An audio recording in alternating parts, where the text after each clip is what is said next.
con gusto a Nancy Angélica Canjura Luna. Ella es investigadora de Causa en Común. Como siempre, muchísimas gracias, bienvenida. Y saludo también a Roxana Juárez Parra. Ella es especialista en seguridad nacional y es analista senior de Southern Pulse. Con el gusto de saludarlas a ambas, bienvenidas. Y bueno, les pido una opinión que vaya entre un minuto 30 para hacer más dinámica esta charla, este intercambio de ideas, por supuesto, y bueno, teniendo en cuenta el retraso que pueda existir por el retraso de las comunicaciones, el delay, como le llaman los que le saben a este tema de las comunicaciones. Pero bueno, me arranco. Hace un momento platicaba sobre este tema con otro experto y él planteaba la idea de cambiar los enfoques en la manera en que se investiga un delito para entender o tratar de entender, en este caso, la extorsión en sus distintas modalidades directas e indirectas. Una de ellas, la que comentábamos, era la del cobro de piso. Pero ¿qué tan hablando de ese paradigma para investigar, para tener el dato de la extorsión, la autoridad está en eso? ¿Está, digamos, para cambiar paradigmas? Porque yo veo a la autoridad que está en lo suyo y de ahí no sale. Y me arranco contigo, Nancy, con el gusto de saludarte nuevamente. Bienvenida. Adelante. Muchas gracias, Gabriel, y gracias por el espacio. Pues sobre todo es que es necesario apegarse o intentar explotar lo que se tiene con evidencia. ¿Qué políticas públicas, qué estrategias, qué metodologías son las que están dando resultado realmente y cuáles mantienen las cosas así como han estado funcionando? Y básicamente ahí es donde la autoridad tendría oportunidad de hacer estos cambios de paradigma. Por ejemplo, en el tema de la seguridad pública, en términos generales, en México se ha caracterizado por un modelo gubernativo, un modelo que tiene en el centro al Estado, al gobierno, a las autoridades, y que ha tratado de transitar hacia un modelo donde la ciudadanía es la que se encuentra en el centro. Y tenemos algunos ejemplos, como lo que se ha intentado implementar en algunas policías locales, sobre todo en el tema de la proximidad, y pues lo que en algunos momentos también se denominó como policía de barrio. Todos estos elementos de cercanía que permiten que haya una mayor comunicación, identificación entre el ciudadano y el policía, son nuevos paradigmas. Y estos nuevos paradigmas son de ese tipo que ayuda a que se incrementen las denuncias, pero por una mayor confianza en la autoridad y no necesariamente por un incremento real de los delitos. Ese es el tipo de paradigma que tal vez sería más eficiente, del que tenemos evidencia que se debería dispersar en todo el territorio, con las salvedades de las características, las situaciones específicas de las localidades. Sí. ¿Consideras, Roxana, que luego la gente no quiere ni siquiera pararse en una procuraduría, en una fiscalía, pues ya sea por miedo, por intimidación y justamente por falta de todo esto que comenta Nancy, la proximidad? Que por cierto también esta es una de las razones por las cuales la gente no denuncia, Roxana. Pues mira, bueno, primero buenas tardes, Nancy y Gabriel. Aquí el problema que yo veo es que en el caso específico, digamos, de la extorsión, es uno de los delitos que se incrementó durante el López Obradorismo, durante el sexenio anterior, para no mencionar nombres, se incrementó 45.3%. Hay una serie de modalidades en el caso de este crimen específicamente. Bien dice Nancy, mencionaba, sugería esta desconfianza de la sociedad hacia las autoridades, y es verdaderamente preocupante, porque de los crímenes y este incremento de extorsión, solamente se denunció el 3%. Es decir, que 3 de cada 10 extorsiones se han denunciado.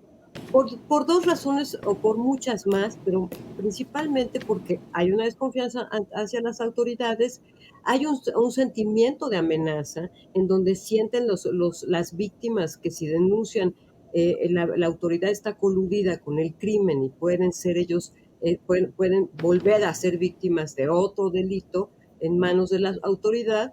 Y la otra es porque ni siquiera hay los mecanismos en las zonas rurales, en las localidades para esto. Ya lo habíamos visto nosotros, recordaremos que en el 2024 tuvimos un incidente muy grave a nivel internacional sobre las exportaciones de agroalimentos. Ujú. Recordaremos que estas extorsiones en Michoacán digo, nos De representaron un limón. conflicto con los Estados Unidos. Entonces, no, esto verdaderamente es en detrimento de nuestra economía y una serie de cuestiones más, pero bueno, y ya platicaremos de cómo que es un delito Sí. como resultado del crecimiento del crimen organizado, cómo se ha ido modificando. Ahora, justamente comentábamos, bueno, y también lo pongo, parecería que no tiene nada que ver esta sacudida del doble homicidio que se dio en la Ciudad de México con, pues, con esto de la extorsión, sobre todo porque vemos cómo el crimen organizado ya se diversifica y además del secuestro, además del trasiego de drogas, la ejecución, el sicariato y demás, pues también comete cobro de piso y extorsiones. Yo no sé, después de estos hechos, va a estar el gobierno tan distraído en estos temas o en esta estrategia que el combate a la extorsión podría quedar pues así como a lo lejos o de lado o no tan importante. No sé desde su perspectiva cómo lo observa, Nancy. Sí, sobre todo porque hay que identificar distintas modalidades y naturalezas que tiene la extorsión. Tenemos casos tan escandalosos y tan complejos como lo señalaba mi colega sobre grandes producciones, por ejemplo, de aguacate, de limón en Michoacán, como también tenemos situaciones muy localizadas, por ejemplo, que se han estado dando a nivel local, en donde se extorsiona a familias, donde se extorsiona a pequeños locatarios, a algunos gremios pequeños como taxistas o transportistas en zonas muy específicas. Y esto nos lleva también a que la autoridad se deslinde de alguna forma, ¿no? Porque en algunos casos, si bien es cierto que las consecuencias saltan a la vista, como el caso de la afectación que puede tener las exportaciones, también tenemos otros en los que no pareciera que Claro. hubiera como tal la configuración clara de un delito. Y entonces ahí es donde dicen, bueno, pues es que no se llegó a cometer, no se configuró el delito. Entonces, pues bueno, sí se toma en consideración la denuncia, se crea la base de datos de los números telefónicos de los que se reciben las llamadas de extorsión, pero no pareciera que hubiese algo más allá de eso. Se queda allí la acción gubernamental y no parece que exista como tal una intención específica de atacar este tipo de delitos que al mismo tiempo siguen alimentando no solamente a la delincuencia organizada como lo que conocemos como los grandes cárteles, ¿no? Sino que también alimenta a pequeñas células de delincuencia organizada que se cuelgan del temor que se tiene a estos grandes grupos y que al final de cuentas terminan beneficiándose también tanto del temor de la población como de la inacción del gobierno. Uf. Oye, denme oportunidad de ir a la pausa, regreso con ese mismo tema, Roxana, regresamos contigo. También me gustaría, y bueno, pues comentar sobre qué se puede hacer o qué se puede hacer al respecto. Voy a la pausa y regresamos.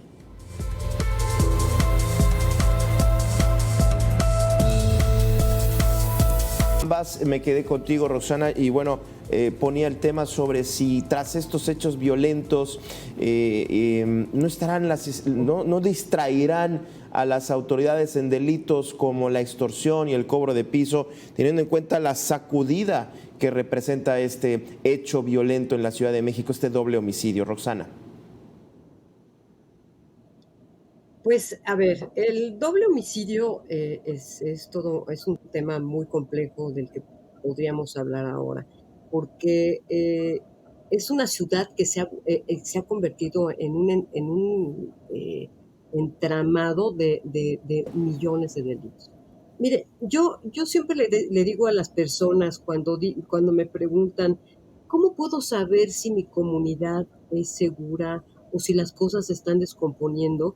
Les digo, miren, salgan varias cuadras adelante, caminen, observen bien. Si ustedes ven algo que está fuera de la ley, significa que en cualquier momento lo que sigue es que los asalten, que se metan a su casa a robar, etc. ¿Qué pasa con la Ciudad de México?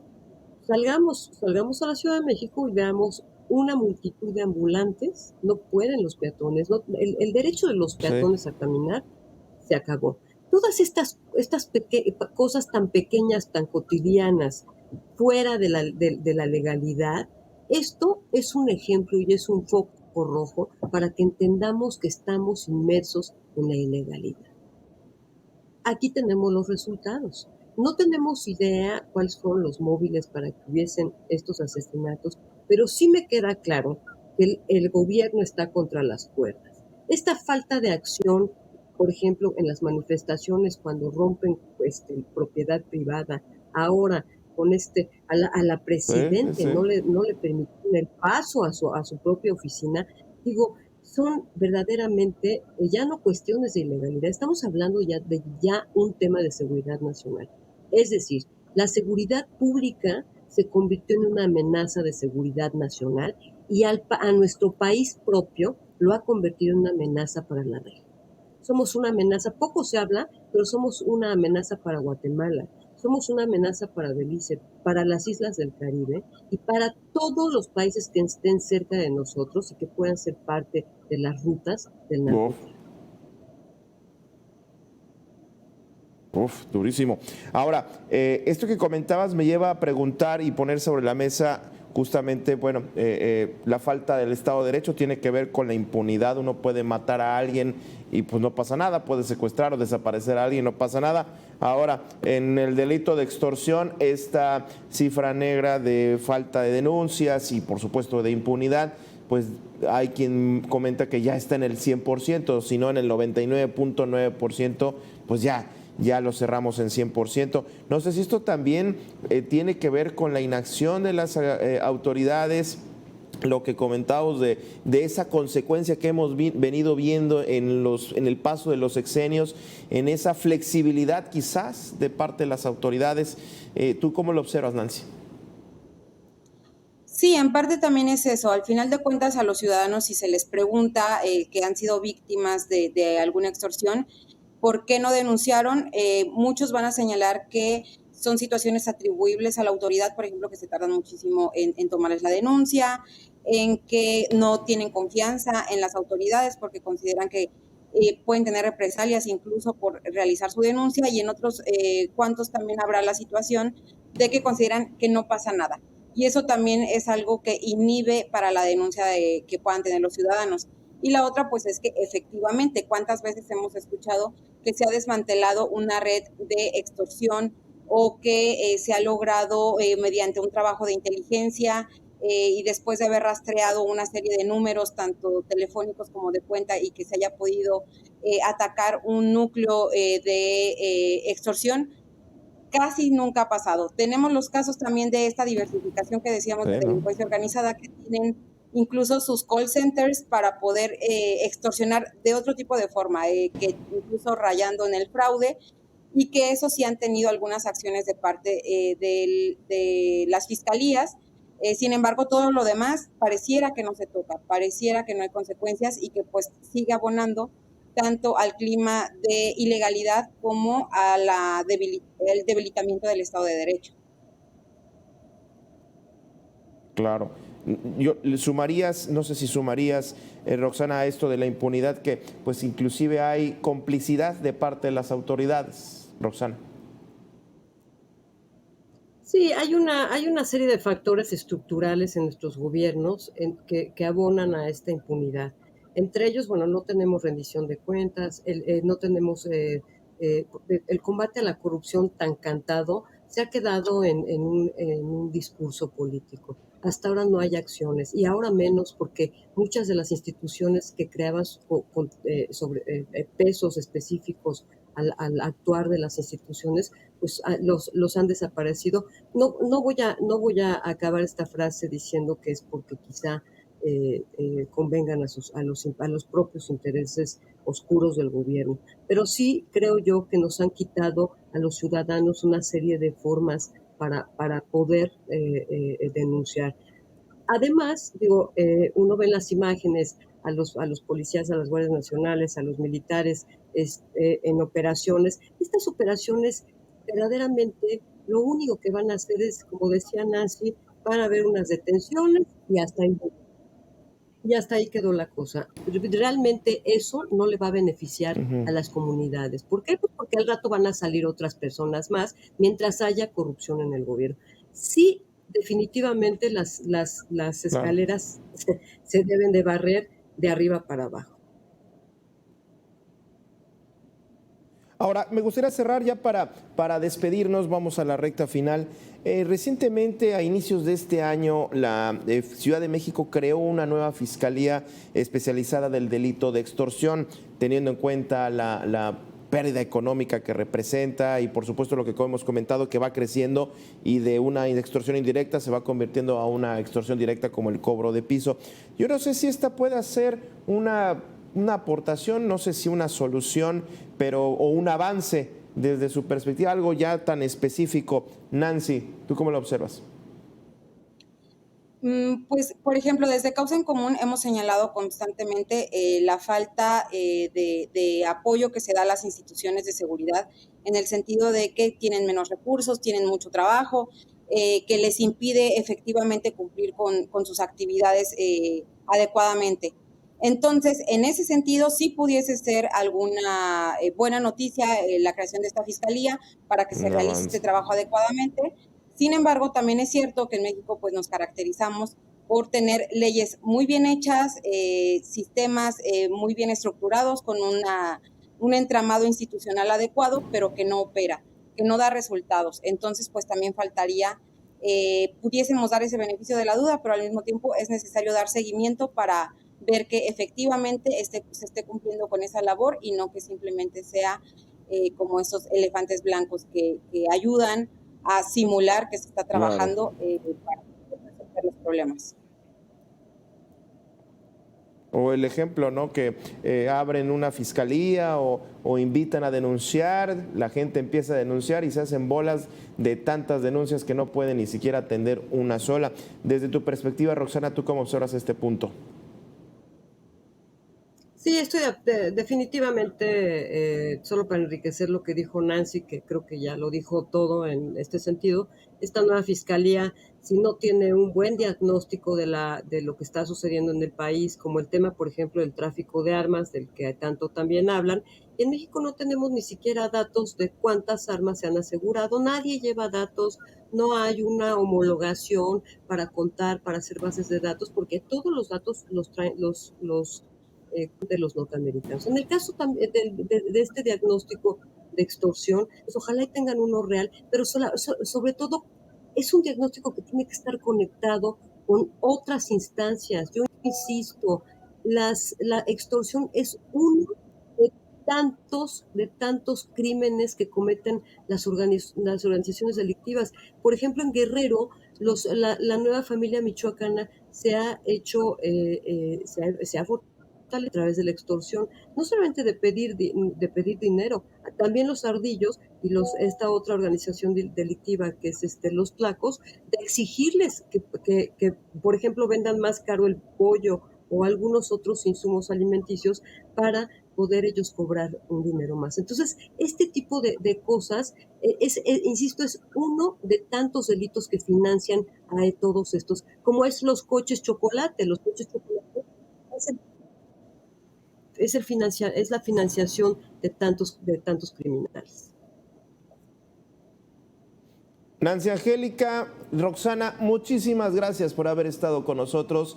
Me quedo con algunos puntos que ustedes nos comentaron. Vaya tema complejo el de la extorsión frente a este escenario que tenemos actual aquí en México. Muchísimas gracias a ambas por su tiempo. Nosotros nos vamos. Le agradezco como siempre que haya estado con nosotros aquí en Mega Noticias. Quédese.